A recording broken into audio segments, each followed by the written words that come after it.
Episode 3. Australia's Democratic Beliefs, Rights and Liberties. Our democratic beliefs. Parliamentary democracy. Australia's system of government is a parliamentary democracy. Australian citizens vote for people to represent them in Parliament. The representatives in Parliament must answer to the people through elections for the decisions they make. လွှတ်တော်ဒီမိုကရေစီစနစ်ကိုထောက်ခံကျင့်သုံးသောကျွန်ုပ်တို့၏ယုံကြည်ချက်ဩစတြေးလျအစိုးရဟာပါလီမန်လွှတ်တော်ဒီမိုကရေစီစနစ်ကိုကျင့်သုံးတယ်။ဩစတြေးလျနိုင်ငံသားတွေကဒီလွှတ်တော်ကိုယ်စားလှယ်တွေကိုမဲပေးပြီးရွေးချယ်ထားကြတာဖြစ်တယ်။လွှတ်တော်ကိုယ်စားလှယ်တွေဟာရွေးကောက်ပွဲမဲပေးတဲ့ကာလမှာပြည်သူပြည်သားတွေမေးသမျှကိုဖြေပေးရတယ်။ဒါမှသူတို့ကိုမဲပေးနိုင်မှုအတွက်စဉ်းစားဆုံးဖြတ်နိုင်မှာပါ။ The rule of law. All Australians are equal under the law. The rule of law means that no person, group or religious rule is above the law. Everyone must obey Australia's laws. ဥပဒေစည်းမျဉ်းနဲ့အုပ်ချုပ်ခြင်းဩစတြေးလျနိုင်ငံသားတိုင်းဟာဥပဒေရဲ့အောက်မှာတန်းတူညီမျှရှိပါတယ်။အဓိပ္ပာယ်ကတော့ဘယ်တဦးတစ်ယောက်မှဘယ်တစုဘယ်ဘာသာဝင်မှဘာသာရဲ့ဥပဒေရဲ့အထက်မှာမရှိစေရဘူး။လူတိုင်းဟာဩစတြေးလျရဲ့ဥပဒေကိုလေးစားလိုက်နာရပါမယ်။ဥပဒေရဲ့လက်အောက်မှာပဲရှိရပါမယ်။ Living peacefully. Australians are proud to live in a peaceful country with a stable system of government. Australians believe that change should occur through discussion, peaceful persuasion and the democratic process. We reject violence as a way to change a person's mind or the law. ငြိမ်းချမ်းစွာနေထိုင်ခြင်းအော်စီတွေဟာဩစတြေးလျနိုင်ငံသားတွေကိုအော်စီလို့ပဲတစ်ခါပြောမယ်နော်နည်းနည်းလေးရှင်းသွားအောင်ပေါ့အော်စီတွေဟာတည်ငြိမ်တဲ့စနစ်နဲ့အုပ်ချုပ်တဲ့အစိုးရရဲ့လက်အောက်မှာပျော်ရွှင်စွာနေကြရလို့ဂုဏ်ယူကြပါတယ်နိုင်ငံမှာအပြောင်းအလဲတစ်ခုခုကိုပြောင်းချင်ပြီဆိုရင်ပြည်သူလူထုဆွေးနွေးကြပြီးမှဒီမိုကရေစီနည်းလမ်းကျအေးချမ်းစွာနဲ့ပြည်လုံးချက်ဆန္ဒခံယူပွဲကျင်းပပြီးမှမဲတွေပေးကြပြီးမှပြောင်းတင်တယ်လို့ယုံကြည်ကြတယ်ဆုံးဖြတ်ကြတယ်တဦးတယောက်ရဲ့သဘောထားကိုဖြစ်စေဥပဒေတရက်ကိုဖြစ်စေပြောင်းလဲဖို့အတွက်စုပူတောင်းချမ်းအကြံဖက်တဲ့နည်းကိုမတုံ့ကြဘူး Respect for all individuals regardless of background. All Australians are expected to treat each other with dignity and respect, regardless of their race, country of origin, gender, sexual orientation, marital status, age, disability, heritage, culture, politics, wealth or religion. အော်စီရီဟာဘယ်နောက်ခံကလာတဲ့လူကိုပဲဖြစ်စေတဦးချင်းစီကိုလေးစားဖို့တဦးနဲ့တဦးလူကုန်သိက္ခာကိုလေးစားကြဖို့မျှော်လင့်တယ်တဦးချင်းစီရဲ့လူမျိုးနွယ်မွေးဖွားရာနိုင်ငံယောက်ျားမိန်းမလိင်နာမည်တက်မှုဆိုလိုတာကတချို့ယောက်ျားတွေကသူတို့ကိုသူတို့ယောက်ျားလို့မသတ်မှတ်ချင်ဘူးတချို့မိန်းမတွေကသူတို့ကိုသူတို့မိန်းမလို့မသတ်မှတ်ချင်ဘူးအဲ့ဒါမျိုးဆိုလိုတယ်နောက်ပြီးတော့အိမ်တောင်ရှိတာမရှိတာအသက်ငယ်တာကြီးတာမတန်မစွမ်းဖြစ်နေတာမျိုးရိုးစာတိယဉ်ကျေးမှုနိုင်ငံရေးချမ်းသာဆင်းရဲတာကိုယ်ွယ်တဲ့ဘာသာအဲ့ဒါမျိုးတွေပေါ်မှာမကြည့်ရဘဲနဲ့အချင်းချင်းလူကုန်သိက္ခာကိုလေးစားရပါမယ် Our freedoms. Freedom of speech and freedom of expression. Freedom of speech means people can say and write what they think and discuss their ideas with others. For example, people can criticise the government, protest peacefully against government decisions and campaign to change laws, so long as at all times they are still obeying Australian laws. Freedom of expression means people can express their views through art, film, music and literature. At all times, the laws of Australia must be obeyed, and we must respect other people's freedom of speech and freedom of expression. ကျွန်ုပ်တို့ဤလွတ်လပ်ခွင့်ဒီဟာခေါင်းစဉ်ကြီးတစ်ခုစပြီနော်အဲခေါင်းစဉ်ကြီးဒီသင်တန်းမှာခေါင်းစဉ်ကြီးတွေ ကိုကသတိထားပြီးတော့ကြည်ပါအဲခေါင်းစဉ်ကြီးရဲ့အောက်မှာခေါင်းစဉ်အသေးလေးရှိတယ်အချက်လက်လေးတွေကိုတခြားမှတ်ထားရင် summary ဝက်မှာအသုံးတည့်ပါတယ်နော်ဒါခေါင်းစဉ်ကြီးအဲခေါင်းစဉ်ကြီးအောက်မှာအသေးလာမယ် freedom of speech and freedom of expression လွတ်လပ်စွာပြောဆိုခွင့်လွတ်လပ်စွာဖော်ထုတ်တင်ပြခွင့်ပြည်သူလူထုဟာကိုယ်ထင်မြင်ချက်ကိုလွတ်လပ်စွာပြောဆိုဆွေးနွေးခွင့်ရှိကြတယ်ဥပမာအစိုးရကိုဝေဖန်ထောက်ပြမယ်ဆန့်ကျင်မယ်ငြင်းချမ်းစွာဆန္ဒပြမယ်ဥပဒေတစ်ခုကိုပြောင်းလဲဖို့အတွက်ဩစတြေးလျစည်းကမ်းဥပဒေကိုလိုက်နာရင်းနဲ့လွတ်လပ်စွာပြောဆိုခွင့်ရှိတယ်နောက်လွတ်လပ်စွာတင်ပြခြင်းဆိုတာကတော့ကိုယ့်ရဲ့ထင်မြင်ချက်အယူအဆတွေကိုပကြီးအမှုပညာရုပ်ရှင်ဂီတစာပေစသဖြင့်ဖန်တီးဖော်ပြလို့ရတယ်။သတိထားမှာကဩစတြေးလျရဲ့ဥပဒေစည်းကမ်းတွေကိုလည်းမပြတ်လိုက်နိုင်ရင်အဲ့လိုမျိုးလွတ်လပ်စွာပြောဆိုတာဖော်ပြရာတွေကိုလုပ်ဆောင်ကြရမှာဖြစ်တယ်။တခြားသူတွေရဲ့လွတ်လပ်ခွင့်ကိုလည်းလေးစားကြရမယ်။ Freedom of association. Freedom of association is the right to form and join associations to pursue common goals. For example, in Australia, people are free to join any legal organisation, such as political party, trade union, religious, cultural or social group. People can also decide not to join and cannot be forced into doing so. At all times, the laws of Australia must be obeyed. အသင်းအဖွဲ့လွတ်လပ်ခွင့်အဖွဲ့အစည်းအသင်းအဖွဲ့ကိုလွတ်လပ်စွာတည်ထောင်ဖွဲ့စည်းနိုင်တယ်အသင်းအဖွဲ့တွေမှာလည်းကိုယ်ဆန္ဒအလျောက်ပါဝင်နိုင်တယ်ဥပမာပြောရရင်တရားဝင်ဖွဲ့စည်းထားပြီးဖြစ်တဲ့နိုင်ငံရေးပါတီဖြစ်ကုန်သွယ်ရေးအသင်းအဖွဲ့တွေပဲဖြစ်ဘာသာရေးအဖွဲ့အစည်းလူမျိုးရေးအဖွဲ့အစည်းဘာတွေအသင်းအဖွဲ့တွေပဲဖြစ်စေမိမိဆန္ဒအလျောက်ပါဝင်နိုင်တယ်ပါတီတွေအသင်းတွေကိုမဝင်ချင်ဘူးဆိုရင်လည်းဘယ်သူမှဖိအားပေးပြီးဝင်ခိုင်းလို့မရဘူးအဲ့ဒါဟာလည်းဥပဒေတစ်ခုဖြစ်လို့လိုက်နာရမယ် Freedom of religion. Australia's government is secular. This means that Australia has no official national religion. At all times, even while engaging in religious practices, the laws of Australia must be obeyed. Where there is a conflict between an Australian law and a religious practice, Australian law prevails. People in Australia are free to follow any religion they choose. They may also choose not to follow a religion. လွတ်လပ်စွာကိုးကွယ်ခွင့်ဩစတြေးလျအစိုးရဟာဘာသာရေးအယူအဆဆွဲမရှိတဲ့အစိုးရဖြစ်တယ်အဓိပ္ပာယ်ကတော့ဩစတြေးလျနိုင်ငံရဲ့အထိတ်အမှတ်နိုင်ငံတော်ရဲ့အဓိကဘာသာရေးဆိုတာမရှိဘူးလူတိုင်းဟာမိမိကိုးကွယ်တဲ့ဘာသာရေးကိစ္စအဝဝဆောင်ရွက်နေချိန်မှာတစ်ဖက်ကလည်းအချိန်တိုင်းမှာဩစတြေးလျနိုင်ငံရဲ့ဥပဒေကိုလိုက်နာနေရမယ်အကယ်၍တစ်ချိန်ချိန်မှာဘာသာရေးကိစ္စတစ်ခုခုနဲ့ဩစတြေးလျနိုင်ငံရဲ့ဥပဒေထိပ်တိုက်တွေ့ကြပြီဆိုလို့ရှိရင်ဩစတြေးလျရဲ့ဥပဒေရပဲအမြဲနိုင်ရမယ်ကိုးကွယ်ဖို့ဘာသာကိုကိုယ်စိတ်ကြိုက်ရွေးချယ်ခွင့်ရှိတယ်ဘယ်ဘာသာကိုမှမကိုးကွယ်ပဲလဲနေလို့ရပါတယ် Our equalities. There are a number of laws in Australia that ensure a person is not treated differently to others because of their gender, race, disability or age. Gender equality. Men and women have equal rights in Australia. It is against the law to discriminate against a person because of their gender.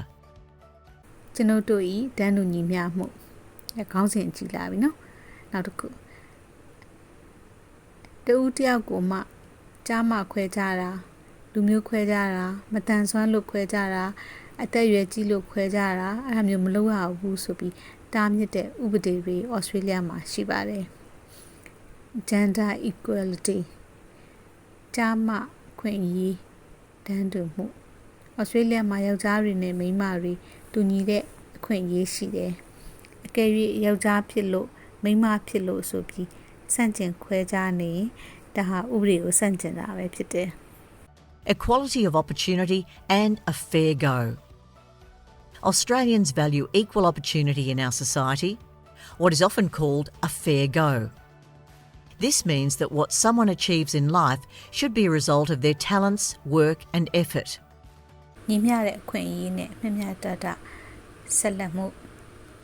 လူတဦးတယောက်ဟာကိုယ်ပိုင်အရေးချင်းကိုယ်ပိုင်ကြိုးကြိုးဆဆလုပ်ကင်မှုတွေကြောင့်ပဲသူ့ရဲ့ဘဝမှာအောင်မြင်မှုတွေကိုပိုင်ဆိုင်သင့်တယ်။အဲ့ဒါကိုအတူကမျှမျှတတဆက်လုပ်ခြင်းဒါမှမဟုတ်မျှမျှတတဆက်သွားတယ် fair go လို့ပြောကြပါတယ် Responsibilities and privileges of Australian citizenship. When you become an Australian citizen, you'll have additional responsibilities and privileges. Responsibilities of Australian citizenship. Obey the law. All Australian citizens and other people in Australia must obey the laws of Australia. နိုင်ငံသားတယောက်ရဲ့တာဝန်နဲ့အခွင့်အရေးတွေပါတင်နိုင်ငံဩစတြေးလျနိုင်ငံသားဖြစ်လာပြီဆိုရင်အခုထက်ပိုတဲ့တာဝန်တွေနဲ့အထူးအခွင့်အရေးတွေရှိလာမှာဖြစ်တယ်အဲ့ဒီတာဝန်နဲ့အခွင့်အရေးဆိုတဲ့ခေါင်းစဉ်အောက်မှာအခုဩစတြေးလျနိုင်ငံသားတွေရဲ့တာဝန်တွေဆိုတာကိုပြောပါမယ်ဥပဒေကိုလိုက်နာရမယ်ဩစတြေးလျနိုင်ငံသားတွေရောဒီနိုင်ငံမှာနေတဲ့တခြားသူတွေပါအားလုံးဟာဩစတြေးလျနိုင်ငံဥပဒေကိုလိုက်နာရပါမယ် Voting in federal and state or territory elections and in a referendum.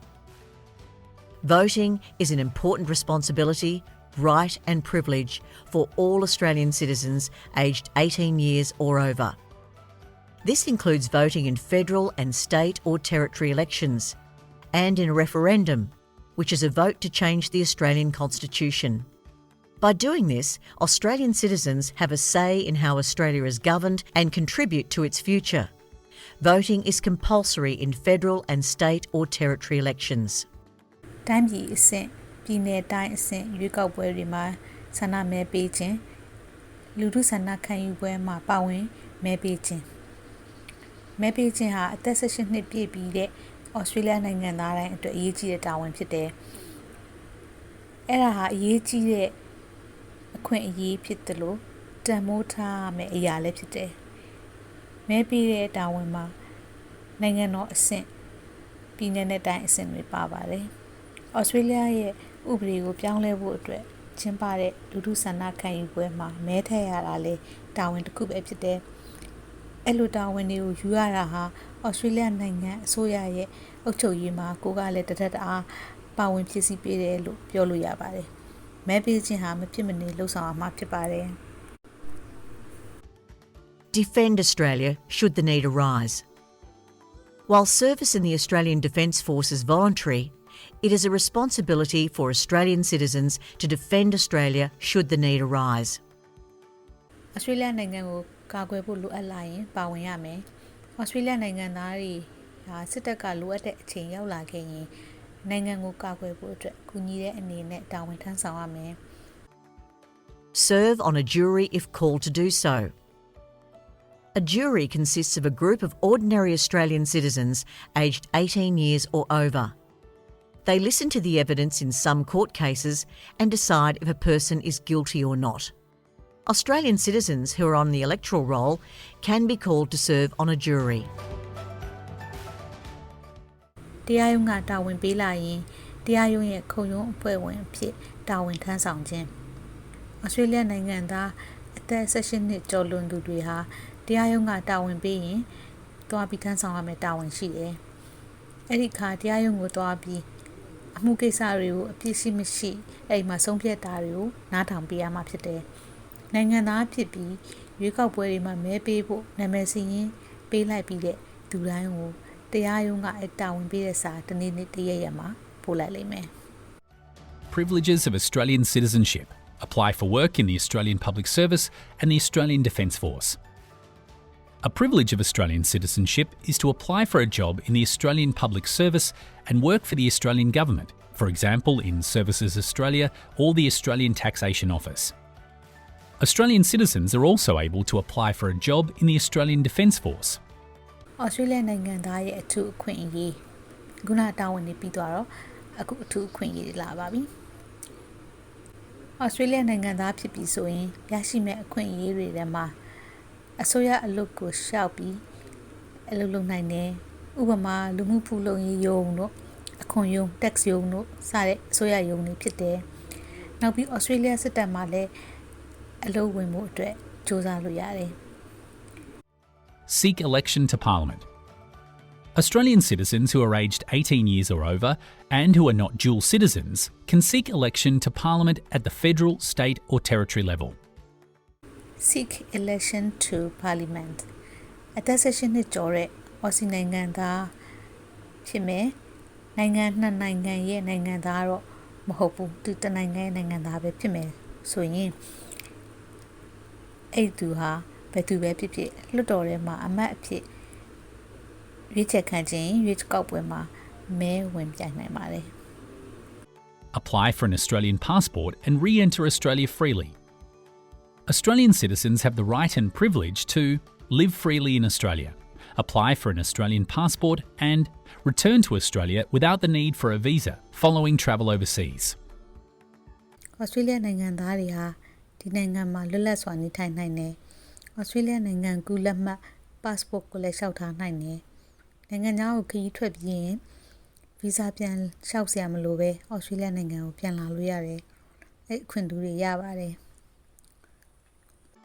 Ask for consular assistance from an Australian official while overseas.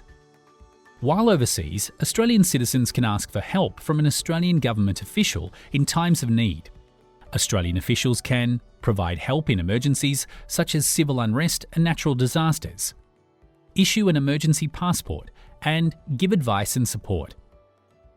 Australia နိုင်ငံသားတွေဟာတခြားနိုင်ငံကိုရောက်နေတဲ့အချိန်မှာ Aussie အစိုးရရဲ့တန်ယုံအရာရှိတွေကိုဆက်သွယ်လို့ရတယ်။တန်အရာရှိတွေကတင်ကိုတဘာဝဘေးအန္တရာယ်ကြုံလာရင်ကဲတင်ပေးမယ်။အေးပေါ်နိုင်ငံကူးလက်မှတ် passport ရဖို့လည်းကူညီနိုင်တယ်။အကြံဉာဏ်နဲ့အကူအညီတွေလည်းပေးနိုင်တယ်။ Apply for children born overseas to become Australian citizens by descent. Australian citizens can apply for their child born overseas to become an Australian citizen by descent. ဒီနိုင်ငံသားတူအနေနဲ့ကိုယ့်ရဲ့နိုင်ငံသားမှာမွေးတဲ့ကလေးကိုကိုမျိုးနွယ်အဖြစ်ကိုမိသားစုအဖြစ် Australia နိုင်ငံသားလျှောက်ပေးလို့ရတယ် Participating in Australian society. Australia encourages all citizens to actively participate in society. Active citizens take on the responsibility and privilege of shaping Australia's future. This can include, for example, joining neighbourhood and local community organisations, volunteering to do social and community work, joining an arts or cultural organisation, and actively participating in political life. By working and paying tax, Australian citizens contribute to society. Paying tax is required by law. Governments use tax to provide important services such as healthcare and education. Australia ရဲ့လူမှုအတိုင်းအဝိုင်းမှာပါဝင်ခြင်း Australia နိုင်ငံဟာနိုင်ငံသားအလုံးကိုလူမှုအဖွဲ့အစည်းလူမှုအတိုင်းအဝိုင်းတွေမှာတက်ကြွစွာပါဝင်ဖို့အားပေးတယ်။တက်ကြွတဲ့နိုင်ငံသားတွေဟာတာဝန်တွေအခွင့်အရေးတွေကိုယူကြရင်းနဲ့ Australia နိုင်ငံရဲ့အနာဂတ်ကိုပုံဖော်ကြတယ်။အဲ့တက်ကြွပါဝင်မှုတွေကဘာတွေလဲဆိုတော့ဥပမာကိုယ့်ရဲ့အိမ်နီးပတ်ဝန်းကျင်နောက်ကိုယ့်ရဲ့လူမှုအသင်း community အဲ့ဒါတွေမှာပါဝင်ခြင်းလူမှုရေးအသင်းအဖွဲ့အသေးရောလူမှုအသင်းအဖွဲ့စီအဖွဲ့စီအကြီးတွေမှာပါဝင်ပြီးလို့အားပေး volunteer ဖြစ်နေပါဝင်ခြင်းယဉ်ကျေးမှုအမှုပညာအဖွဲ့တွေပွဲလမ်းသဘင်တွေမှာပါဝင်ခြင်းနိုင်ငံရေးကိစ္စတွေမှာတက်ကြွပါဝင်ခြင်းမဲပေးပွဲအဲ့လိုမျိုးတွေမှာပါဝင်တာမျိုးအားပေးတယ်အလုပ်လုပ်ပြီးအခွန် tax ပေးရတယ်အခွန်ပေးခြင်းကဥပဒေအရလုပ်ကိုလုပ်ဖို့လိုအပ်ချက်ဖြစ်တယ်အစိုးရဟာတင်တို့ပေးတဲ့အခွန်တွေကိုအရေးကြီးတဲ့ဌာနတွေဖြစ်တဲ့ကျန်းမာရေးစောင့်ရှောက်တဲ့ဌာနတွေပညာရေးဌာနတွေမှာသုံးပါတယ်